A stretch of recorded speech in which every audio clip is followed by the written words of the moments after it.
Something a bit different today, boys and girls. We're going into town and we're going to visit a bookshop. And this is why we're in Waterstones. There's something about a bookshop. Ooh. I've come to buy Ian Dunt's new book, but I always come and have a little look on the beer section as well. That looks quite interesting. Buy a book that's nothing to do with Pete Brown. Oh, and okay, fair enough, it's Johnny Garrett craft beer channel. So anyway, I'm not buying books. Not buying books today. Today is Ian Dunt's book. No more beer books, not today. I'm not sure how this is going to look because I've got a camera up here somewhere or other, which I can't actually see properly. But obviously I bought these two, obviously. And I also bought, and this I would highly recommend. I've lent it to a friend, but I've still got the audio book. And I bought these before the outcome of the Privileges Committee, but I'm going to put a link to Ian Dunt's magnificent work in the description below, and I'll obviously put a link to these as well.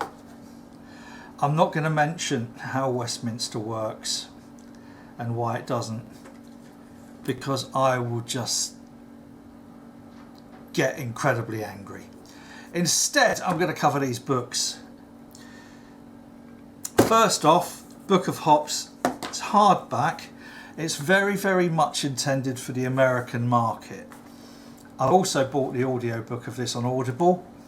And books like this, because they're so beautifully illustrated, very rarely translate well to an audiobook. The only other one I can think of is Tasting Beer by the wonderfully named Randy Mosher. Two innuendos for the price of one, second only to Dick Van Dyke. Anyway, this it's one of those sort of coffee table books that I think everyone should have. And the reason I recommend it is because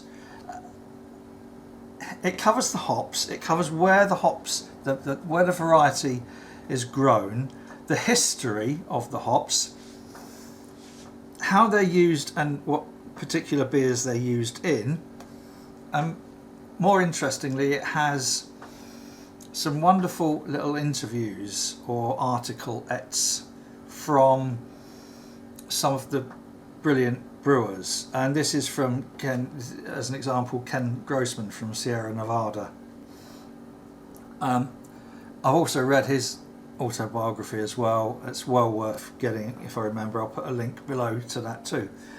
But it's just one of those lovely coffee table type books that I find myself flicking through. Even though I've listened to it, I'll find myself flicking through. It does, obviously, for people who are well into their beers. It gives a lot of information that you'll already know. But for me, interestingly, it gave a huge amount of information that I didn't already know. That's what I love about beer and brewing, is always that discovery of how much I don't know. That's the excitement for me, because I always start from the position of not being an expert. So there we are, the Book of Hops, a craft beer lover's guide to hoppiness, and it is good. The only thing is mainly geared toward the American market is probably what I'd have to observe, but even so, it's a fantastic little book. And then I saw this, and I have to be careful because I don't want a restraining order. It's another one with obviously Pete Brown, but Also some wonderful other beer writers as well, some of whom I hadn't come across, some of whom I had. Johnny Garrett from Craft Beer Channel. Johnny and Brad probably well known to a lot of people who watch my channel. But the reason the reason I don't like, and I do like these sort of books, I don't like them because very often they contain the same old beers that everybody thinks should be included in a book like this. As an example, and this is just my opportunity for a bit of can wank, we've got the Focal Banger. Johnny Garrett mentions this because they went over to The Alchemist, and also obviously Heady Topper. These are just classed as being amongst the best beers of the world. But I like these sort of books because, and these are some of the contributing editors here. I like these sort of books because I always find things and think, I wonder what that's like if I ever come across it, because there's been a couple that I've stumbled across in the past and thought, I don't know whether I'm going to like that or not. So it kind of like gives me a bit of a sort of like a ticker's shopping list. Marley, shut up. Marley's now going to bark at a dog across the other side of the canal. So yeah, it's what a lovely picture of Pete Brown is that. Sorry. And instantly, I started Barnsley bitter because he's from Barnsley. But then he covers Asahi. Interesting, because I quite like Asahi. It includes that, but I knew instantly that when I saw Worthington White Shield, which is another one of my kind of like favourites, and he starts off by talking about Steve Wellington. Now, for those who've followed some of my wibblings on this channel before, you'll know that when we discovered the Brewery, National Brewery Centre, or the Brewery Museum as many people class it, we got down there and there was this wonderful little part of the Brewery Museum called the White Shield Brewery, and that's where this is brewed, or was brewed, sorry. It's now brewed in a slightly larger, I think 50 hectolitre plant that they've got, and then they pipe it underneath the car park to the bottling line. But in the book Hops and Glory, which is still, well, I was going to say it's still my favourite book from Pete Brown, because it's got one of my favourite places in Tenerife, it's got narrowboats in it, it's got beer in it, it's got a trip to India in it. Yeah, I would, even though his latest, Clubland, is a historical document of some extreme merit, I thoroughly recommend that as well. But Hops and Glory for me, and he mentions going to brew this beer that he goes to take to India via South America. Long story. And he mentioned Steve Wellington in there. So I'm glad, just full marks, because we're not sure what's going to happen with the National Brewery Centre. Malts and Cores haven't done any favours in terms of the history and heritage of brewing in this country. That's all I'll say, apart from fuck 'em. So yeah, well done Pete for including this. He's also, I mean, he's got some decent, he's got pretty good taste as Pete Brown, actually, I have to admit. There's some crackers that he's picked out in here. Of note, this is the first guide to the world's best beers that have contained a beer from Dan and Martha, our neighbours just over the road a little bit from the brewery of St Mars of the Desert. And they include Jackdaw in here. It's possibly not my favourite of St Mars of the Desert, but you know, it's up there, definitely up there. So yeah, it was reassuring to find that in here. Back with Focal Banger, we're in Johnny Garrett's section, so obviously have to do the can wank again. Focal Banger, but again, and this is what again, Johnny's included in here Allagash White. Now, Allagash is one of my favourite breweries, along with, you know, obviously people like Russian River, Alchemist, Cambridge Brewing Company, Will Mayers in Boston, Massachusetts. But Allagash, because they have a cool ship, as do St Mars of the Desert, as do I. I have big copper cool ship for making our lambic styles. So we can't really call it lambic because it's geographically protected. So, you know, to include things like Allagash White, and it's just one of those kind of books that you can flick through and think, yeah, I quite fancy that. This was my Harvey's Best Bitter. That was my adolescent, if you like, my adolescent brew.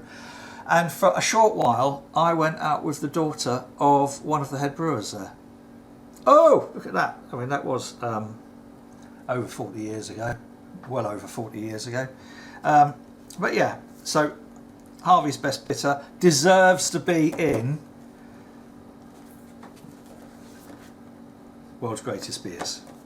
So it's nice that it's not all just kind of like top name. Old Hooky, Hook Norton, where we was down last summer, we was moored near there. We had a tour around there, it's probably about 10 years ago.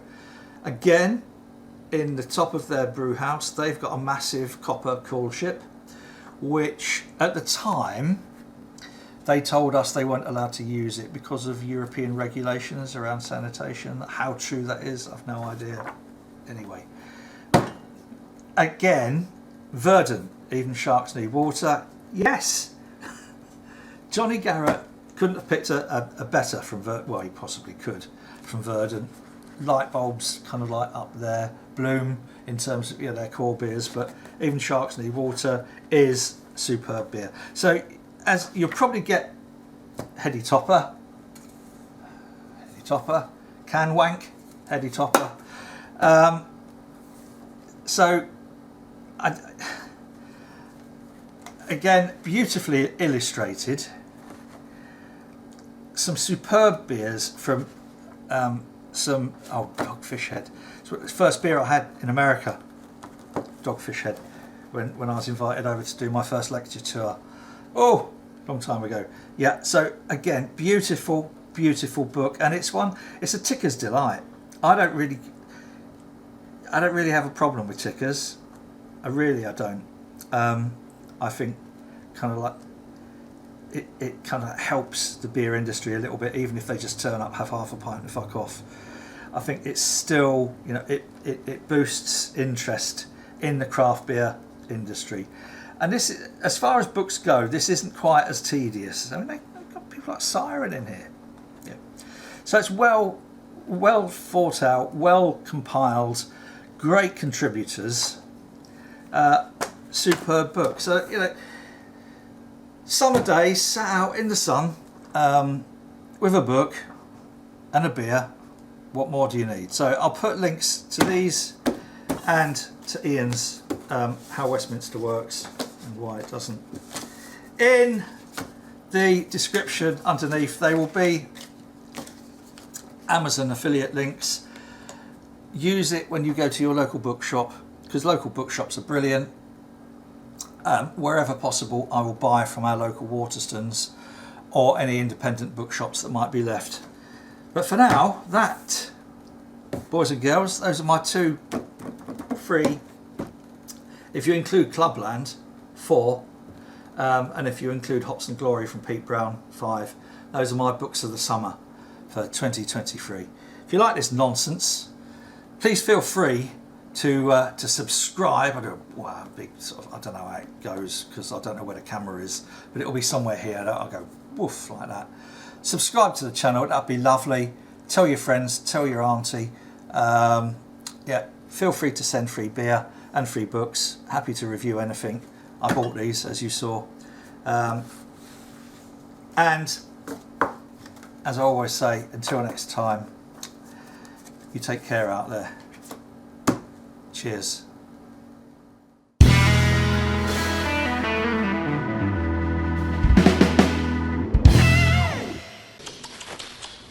Hey, what you reading for? Guess I read for a lot of reasons, you know, and one of them is so I don't end up being a fucking waffle waitress, all right?